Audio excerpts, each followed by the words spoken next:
Hello everyone, my name is Dr. Yonit Arthur. I'm an audiologist and coach. You are on The Steady Coach. And today we are going to be talking about one of the most powerful tools you can use in your recovery from chronic dizziness symptoms, and that is somatic tracking. I know that many of you are already doing somatic tracking. It's one of my most popular videos here on YouTube. But in this video, we're going to talk about how to optimize your use of somatic tracking to get the absolute best results. Based on the comments and questions I get, I have a suspicion that you are going to have a lot to take away from this video, even if you've been successfully using somatic tracking. So before we talk about how to use it, let's talk about what it is and why we do it. Somatic tracking is a practice of paying deliberate attention to your sensations and symptoms, staying with them, and practicing responding to them differently from how you normally do. For many of you, this can look as simple as actually being neutral toward the sensations, or at least practicing being neutral instead of trying to avoid them all the time. But somatic tracking can actually take other forms, and we're going to talk about that a little later in this video. Why do we do it? Well, in order to understand that, you need to understand neural circuit dizziness. If you have not seen my introductory video on what neural circuit dizziness is, and you have a diagnosis of PPPD, MdDS, vestibular migraine, or another symptom-based chronic dizziness disorder, you'll want to watch that one first. And that video will be linked in the video description below. But one of the components of neural circuit dizziness is the fear cycle. When someone has physical sensations, the most natural thing in the world is to want to avoid those sensations and to have a fear response to them. The problem is that having an avoidance response toward the symptoms and being afraid of the symptoms sends your brain the message that you are in danger. When your brain is in danger mode, it thinks that you're in danger. It's actually more likely to continue the prediction errors that are leading to sensations and symptoms. This is because A, your brain is more likely to interpret any sensation as dangerous, and B, because physically being in danger mode means that your body doesn't work optimally and your brain isn't processing information optimally either. So one of the keys to recovering from chronic dizziness is breaking that fear, danger mode, dizziness cycle.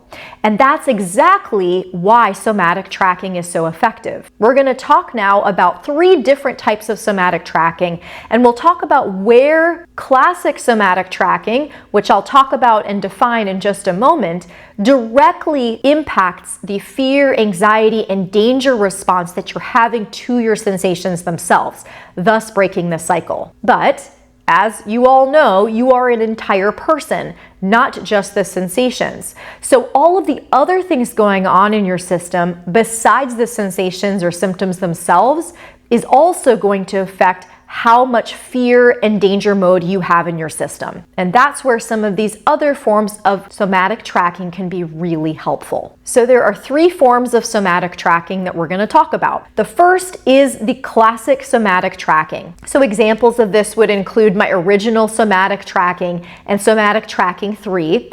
And by the way, I'll be posting links to all the videos that I mention here in this video in the video description. So be sure to look there if you want links to some of these exercises. In that particular exercise, what you are doing is decreasing the fear and danger mode response that you're stuck in by moving toward the sensations rather than avoiding them. You can think of this really simply. When you were a kid, did you ever imagine that there was a monster in your closet or under your bed? And did you find your heart thumping and have an entire fear response to that imaginary scenario? But then your parent came in, checked under the bed, checked in the closet, showed you that there wasn't anything there, and then your fear reaction went away. This is what you're basically doing with your nervous system when you're doing somatic tracking. Instead of freezing and avoiding the sensations, you're actually looking underneath them, looking in the closet. When you learn to be with the sensations in a different way, when you don't avoid them, but rather move toward them and watch them neutrally, you're going to start to lose your fear of them. And when you lose your fear of them, you are breaking that danger mode dizziness cycle. So 2 important things here of note with classic somatic tracking. The first is that you want light attention. One of the mistakes I see people make is they concentrate really, really hard and tense up, trying to focus really, really hard on their sensations.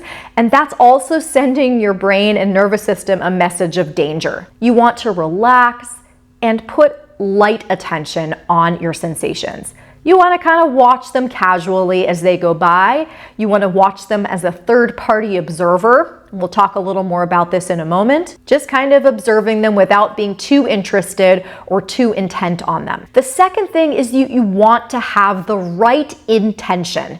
And I cannot emphasize this enough. One major question I get from people about somatic tracking is, I'm tracking and it's not working. If you're expecting somatic tracking to work, if you're expecting it to get rid of or eliminate your sensations, it is not going to work. When you're using somatic tracking with the intent to get rid of your sensations, you are again sending your brain the message that those sensations are important. And that's exactly the opposite of what you want. So the right intention here is, I'm rewiring my brain. The sensations can go or they can stay, it doesn't matter. Now, I know big picture, of course we want the sensations to go away. And I know right now you probably want the sensations to go away because they're uncomfortable. But your objective with somatic tracking is to try to take a break from that intensity and have this intention of just allowing the sensations to be there without trying to stop them. That's how you make it effective. And over time, this will get you results. Whereas if you're gripping and trying really hard to make the sensations go away, it's just not going to work. The second way that somatic tracking can be used is on the emotions, feelings, and thoughts that are associated either with your sensations and symptoms or with something else going on in your life. Now, why would you do this? You do this because, as I said at the beginning of the video, you're a whole person. You are not just a bundle of symptoms. All of the other things going on in your life, whether it's reactions to the symptoms themselves or reactions to things that have nothing to do with the symptoms, also contribute to your brain's danger mode response. If you're reacting with fear and avoidance towards feelings, emotions, and thoughts, then you are also feeding the chronic dizziness cycle. So what you want to do here is to start practicing allowing those emotions, feelings, and thoughts, and again, observing them with a little more neutrality or maybe even some friendliness as you notice them. So here's how you do this. If it's an emotion or a thought, either way, the first thing you're going to want to do is get a little distance from them or get into what I call an observer position. And this is really simple. It's just semantic.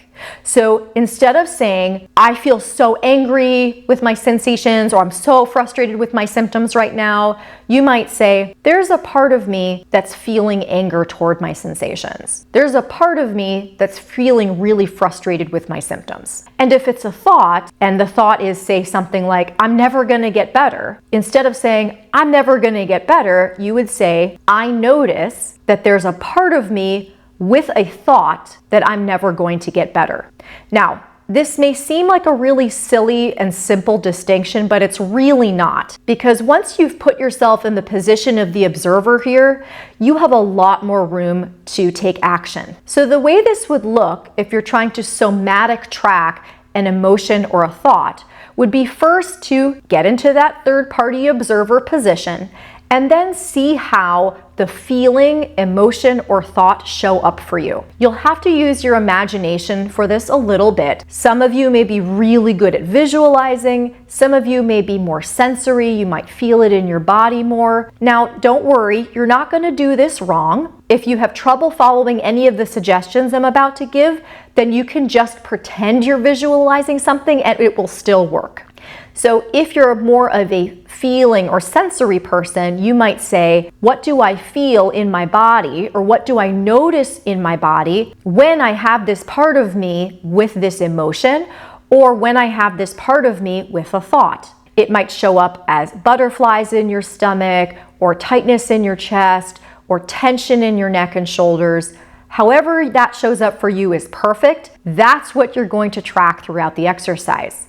So you're going to pay attention to that sensation. You're going to put that light attention on it, that right intention on it, not needing it to go away, and you're just going to stay with it for a few minutes. If you're more of a visualizer, when you imagine yourself having a part with that feeling, or when you imagine yourself having a part with that thought, it might show up as a character, or it might show up as a color, a shape, or any other type of visual representation. And you're going to track that during the exercise. This second type of somatic tracking works really, really well for symptoms that can't be easily tracked. So some of you may have dizziness sensations that are very constant, and those might respond really well to that first type of somatic tracking. But some of you may have sensations that are much more vague and difficult to track, or only occur in response to triggers. So what you can do with this second type of somatic tracking is track your reaction to the sensations when they happen. And you can do this in real time when you're triggered,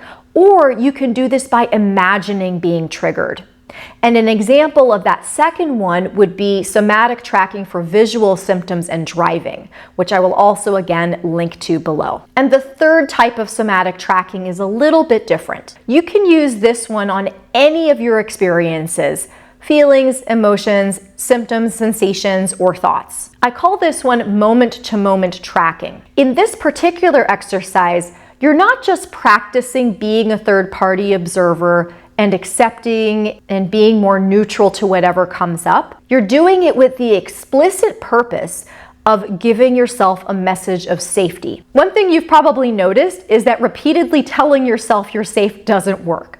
So this isn't a, I'm gonna track my sensations and then yell at myself that I'm safe exercise. This is more of a, I'm paying very close attention to my internal experience, and I'm accepting, allowing, and nurturing that experience. Those of you familiar with the meditation teacher Tara Brach will be familiar with her RAIN method. I will post a relevant video below as well on that. But this is essentially what that practice is. You're noticing what happens, you're tracking it for yourself, you're naming it, and you're allowing it, nurturing it, and being kind to yourself while you do it. Now, I know your eyes may be rolling back in your head as I'm talking about this, so let's make this really practical. Why would we do this? We do this because danger mode is what's keeping the sensations going. With the previous two types of somatic tracking, we were directly targeting danger mode by teaching you to be okay with it. In this third type of somatic tracking, we're directly targeting danger mode by giving you a message of safety instead. Think about a scared shelter animal whose trust you wanted to gain. You would be offering little bits of food, little bits of encouragement. You'd be speaking softly, kindly. You'd be crouching down perhaps near the animal. And while you were doing those things, you'd be tracking moment to moment, how is this animal responding to me? And is the animal taking in any of these messages of safety that I'm giving it? This is exactly the same thing you're doing with your nervous system in this third exercise. You're noticing how your body feels. You're being respectful and compassionate towards yourself. You're accepting your experiences as they come. You're not expecting your experience to be any different from what it is. You're just nurturing and allowing it. And this type of somatic tracking can be done with pretty much anything. It can be done with a sensation, without a sensation, with a feeling, thought, emotion, or any other kind of experience. And I would argue that this third type of somatic tracking is probably the most useful and important one to learn, because ultimately,